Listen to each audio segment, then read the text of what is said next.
Hi, I'm Javier Ibarreche with The Estreno, and I'm here with Glen Powell, star of the new movie The Running Man. Glenn, how you doing? I'm doing great. How you doing? Really, really good. I wanted to start talking about, well, I know that Arnold Schwarzenegger watched the movie. Yeah. He really loved it. And it's funny because the difference between these two versions, in the original, well, the 1987 version of the movie, Ben is a criminal, right? He was framed, but he's a convicted felon who's trying to gain his freedom through the Running Man. In this version, we see a Ben who is not convicted, he's just unemployed.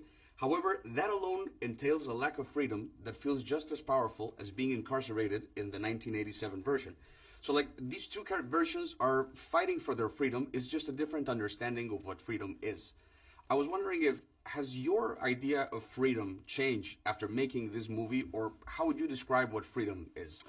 Well, I think what's great about, what I'm really proud of in terms of our movie is that, the Stephen King book really, we're keeping the DNA of what the Stephen King book, is, which is a guy who, Edgar and I joke about it's like the most high octane pharmacy run of all time. Yeah. It's like he goes out, and tries to get medicine for his daughter, and to save his daughter's life, and signs up for an unwinnable game show, a game show called The Running Man, where the entire world is going to hunt him down for 30 days.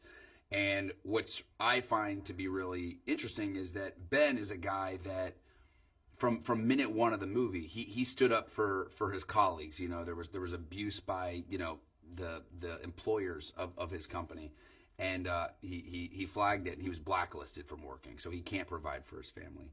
And so from minute one, you see a system that an oppressive system that is determined to keep certain people down, no matter how hard they work.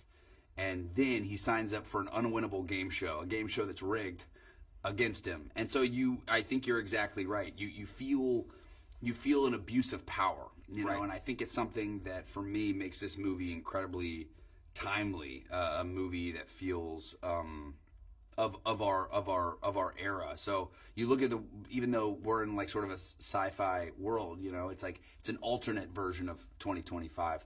Stephen King's book is set in 2025, and a lot of it resembles the world we live in.